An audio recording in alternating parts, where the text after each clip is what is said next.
다가올 우리들의 미래, 꿈과 상상이 현실이 되는 시대에 들어갈 것 같습니다.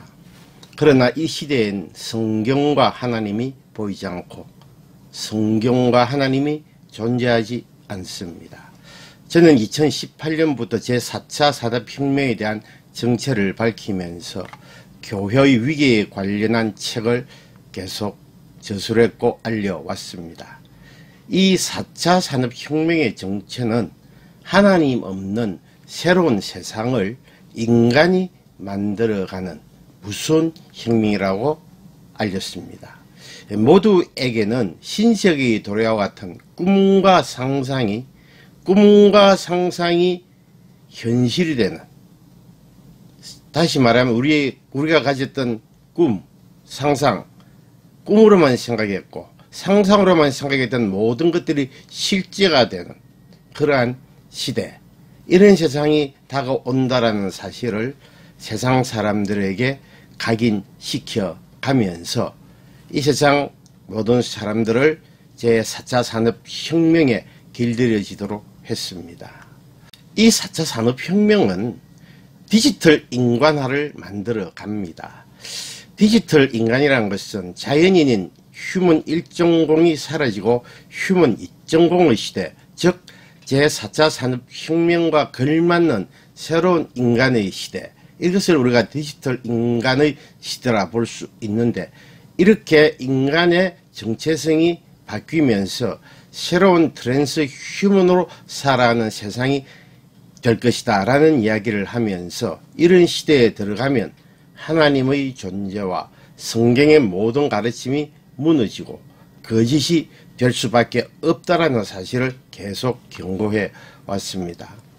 코로나와 백신에 대해서 그리고 경제 위기 등을 알리면서 우리 교회는 시대에 대한 성경적 관점에서 판단해서 성도들에게 시대의 각성을 알려야 한다 라는 사실을 지금까지 계속 알리고 있습니다. 그리고 이런 세상이 들어서게 되면 결국은 하나님이 없고 성경이 거짓이 되는 세상, 이런 세상이 들어서게 되면 어떻게 되겠습니까? 당연히 하나님께서 이 세상을 심판할 수밖에 없습니다. 그렇기 때문에 이런 세상은 심판의 당위성과 주님 재림의 필연적 사실이 뒤따라오게 됩니다. 그렇기 때문에 우리 교회는 이런 현재 진행되는 일들에 대하여서 성도들에게 침묵할 것이 아니라 이 시대를 확실히 까발려서 성도들에게 알려 스스로가 믿음으로 이 시대를 준비해 갈 수 있는 신앙적인 그러한 안내를 해야 됩니다. 이것이 우리 교회가 할 일이고, 그리고 우리 교회가 이 시대에 대하여서 올바로 깨어있는 자세라 보입니다.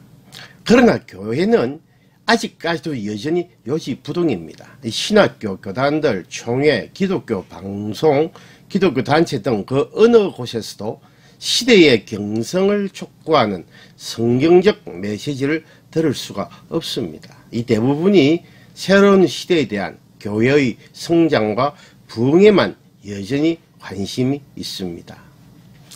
유튜브 상으로 흘러다니는 시대에 대한 경고들이 좀 있긴 한데, 이런 경고들도 상당히 조심을 해야 되는 내용들입니다. 제가 들어보니까 조심해야 될 내용도 많이 있는데, 그럼에도 불구하고 이런 시대적인 안내를 하는 분들에게 때로는 감사하기도 합니다. 지금 현 시대에 대한 모든 일들, 그리고 시대의 변화, 지금 현재 일어나고 있는 이 기후위기 등과 같은 이런 모든 실제들이 하나님을 믿는다 하더라도 귀 있는 자들이 그 이야기를 듣게 될 것이고, 귀 없는 자는 없지 않아요. 그런데 성경은 귀 있는 자가 듣게 될 것이더라고 이야기를 하는데, 지금 이 시대도 마찬가지입니다. 다 귀가 있어도 이것을 듣지 못하는 자들 많이 있습니다.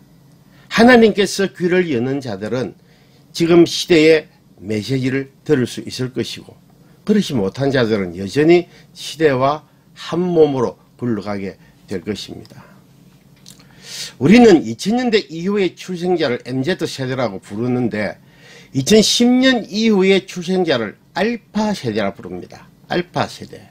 뭐 새로 시작하는 그런 어떤 의미를 갖고 있는 알파.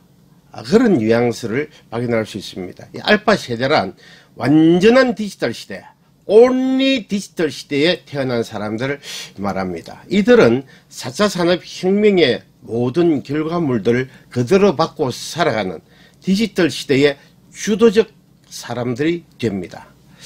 이들이 성인이 된 2030년대는 완전한 디지털 시대로 들어가는 시대가 되고 인류 역사를 다시 써야 하는 그런 시대가 됩니다. 디지털 시대에 있어서의 핵심 동력은 초연결된 세상에서 초융합된 학문을 통해 초지식을 얻을 수 있는 시대가 됩니다. 얼마 전 애플사에서 새로운 컴퓨터에 대한 안내를 했습니다. 컴퓨터라 그러면 우리는 현재와 같은 이런 컴퓨터나 아니면 양자 컴퓨터 등을 생각하기 쉬운데 그런 것이 아니라 우리의 생각을 완전히 엎어버리는 공간 컴퓨터 개념의 시대가 올 것이다. 이 공간 컴퓨터의 개념을 안내하는 그런 이야기를 했습니다.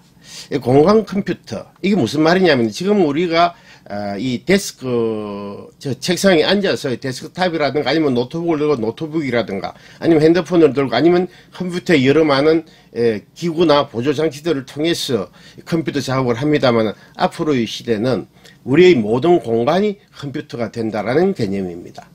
공간이 컴퓨터가 된다. 그렇기 때문에 어디를 가더라도 컴퓨터 작업을 할 수가 있고 귀찮은 그런 컴퓨터 본체들 이것을 들고 다닐 필요가 없다는 것이에요. 공간 어디에도 컴퓨터가 존재하기 때문에 우리는 앞으로 공간 컴퓨터의 시대에 살아가는 사람들이 될 것이다 라는 그런 이야기를 했습니다. 이 개념은 메타버스 개념보다 한 단계 더 업그레이드된 개념으로 보입니다. 이제 우리 인류는 새로운 의학 시대를 열어가면서 무병장수의 시대로 들어감에 대하여 계속 알리고 있습니다. 이미 현재 태어난 아이는 150세를 기정사실화하고 있습니다. 그래서 110세 보험도 나옵니다. 어쩜 이 신기술의 등장으로 500세 이상까지도 살아갈 수 있는 그러한 시대가 되는 것은 아닌지 조심스럽게 예측을 해봅니다. 그리고 지금 현재의 사람들도 능력만 있으면 자기의 몸을 최적화할 수 있는 트랜스 휴먼 시대로 들어와 있습니다. 현 인류 기술은 아날로그 시대의 꿈과 상상, 아날로그 시대에는 꿈과 상상만 갖고 있었는데 이것이 디지털 시대로 가면서 현실이 되는 그러한 시대 초입에 들어서 있습니다. 현 인류의 기술은 아날로그 시대의 꿈과 상상 이 모든 것을 뒤로 하고 이제는 이것이 완벽하게 구동되어져 우리에게 적용되는 디지털 시대 이것을 맞이하고 있습니다. 인간의 생사, 화복이니 생로병사 같은 이런 모든 일들도 이제는 신의 영역이 아니라 인간의 영역으로 들어와 있습니다. 아직은 미완이나 곧 대부분의 일들이 완성되는 그런 세상을 우리는 맞게 될 수 있습니다. 인간의 두뇌도 인공지능과 맞먹을 수 있는 초지능을 갖게 될 것으로 보는데 BCI 기술이 고도화되면서 인간의 뇌와 컴퓨터 간의 인터페이스가 될 수 있기 때문에 그렇다는 것입니다. 그리고 인간의 모든 장기나 신체는 대체되기도 하고 교체되기도 하고 그리고 그렇게 됨으로 말미암아 그 자신의 몸에 가장 적합한 대체 신체로서의 기능을 유지할 수 있도록 하는 기술이 나와 있고 그리고 젊음을 유지해 갈 뿐 아니라 최적화된 몸으로 살아가는 시대가 우리들의 눈앞에 서서히 펼쳐지고 있습니다. 이런 내용들은 제가 여러 많은 자료들을 통해서 수도 없이 언급해 왔던 내용입니다. 그리고 우리 인간들은 결국은 인간이 만든 새로운 세상인 메타버스의 세상 안으로 들어가 살게 될 가능성도 배제할 수 없습니다. 하나의 신세계 정발의 모든 것이 초연결된 세상으로 인간도 초연결된 개체의 하나로서 디지털 시대에 적합한 그런 모습으로 진화할 것으로 보입니다. 가만히 보십시오. 지금 제가 간단하게 말씀을 드렸습니다만은 이런 세상에 하나님, 성경 보입니까? 전혀 없습니다. 이런 디지털 세상 안에는 하나님도 필요 없습니다. 사실은 성경도 필요 없고 성경에서 가르치는 모든 가르침은 모두가 다 거짓이 되는 것입니다. 하나님의 세상 창조, 인류의 범죄, 그리스도의 구원, 그러면서 그리스도의 심판, 하나님의 나라의 도래, 이런 것들 전부 다 인간이 만들어낸 그런 조작된 이야기로 혹은 신화로 만들어지는 시대가 이런 디지털 시대인데, 이것이 2030년대에 들어가게 되면은 굉장히 무르익게 될 것으로 보입니다. 하나님도 없고 성경도 거짓이 되는 세상. 지금 현재 자라나는 알파 세대는 신의 존재라든가 신앙의 필요성에 대하여 공감하는 숫자가 5%도 안 됩니다. 가만두어도 자연스럽게 성경과 하나님의 존재는 사라지게 됩니다. 이미 유럽이 그 일을 먼저 진행해 왔어요. 그렇기 때문에 이미 유럽 쪽은 기독교가 거의 사라진 상태입니다. 그래서 이것이 이제 우리나라에도 머지않는 일에 미국도 마찬가지입니다. 곧 이런 일들이 다 일어날 일들이고, 이것도 먼 미래의 일이 아니라 1, 20년 안에 이루어질 일들입니다. 지금 시대가 이러함에도 불구하고 우리 교회가 어떻게 해야 되겠습니까? 어떻게 성도들을 기도하고 가르치고 우리의 어린 자녀들에게 하나님의 말씀을 가르쳐야 하겠습니까?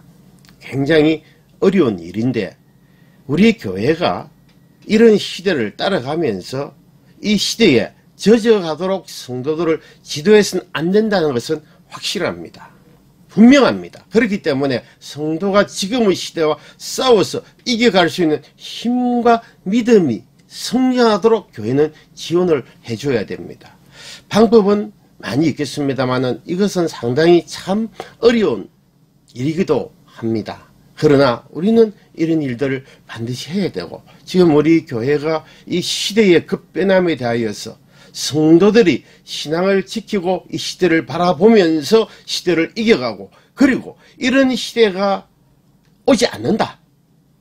어쩌면 조금 맛은 볼 수 있어요. 지금 조금 맛을 보는 단계인데, 맛을 조금 더 볼 수는 있는데 하나님께서 이런 세상을 용납하지 않는다는 겁니다. 그렇기 때문에 뭐가 있다? 심판이 있는 겁니다. 그 심판이 올 수밖에 없는 지극히 당연한 사실, 이건 우리가 성경을 통해서도 발견할 수 있지만 지금 인류가 자행하고 있는 일들을 통해서도 우리는 충분히 발견할 수 있는 일입니다. 보십시오. 이미 하나님에 대한 인류의 도전은 그 수위를 넘어도 한참 넘어섰습니다. 인간이 신이 되고 하나님 없는 새로운 세상을 향한 인간의 거침없는 질주는 브레이크 없는 자동차처럼 무섭게 지금 달려가고 있습니다. 무섭게 달려가고 있습니다. 이거 못 막습니다. 이젠 그 어느 누구도 이런 인류의 폭주를 막을 수도 없습니다. 잡을 수도 없습니다. 성경은 이런 탐욕적 시대가 옴을 이미 예언했기 때문에 하나님의 말씀대로 이 세상은 그렇게 될 겁니다. 그렇기 때문에 교회가 시대에 대한 연구를 같이 좀 하고, 그렇게 해서 지금의 시대에 적절한 시대적 대안을 성도들에게 제시를 해야 되는데, 그건 뭐 제가 여러 차례 영상에서 여러분들에게 알려드렸고, 앞으로의 시대는 우리가 어떤 식으로 가야 된다라는 방향 설정까지도 자주 말씀을 드렸습니다. 혹 궁금하시건 하시면은 저의 영상을 앞에 것들 좀 잘 한번 살펴보시면은 그런 내용들 좀 발견할 수 있을 것입니다. 인간의 탐욕적 질주는 결국은 인간이 넘어서는 안 될 최종선을 넘게 될 텐데, 이제 그 마지노선 얼마 남지 않았습니다. 이 마지노선을 넘게 되면 하나님의 심판이 내려올 것입니다.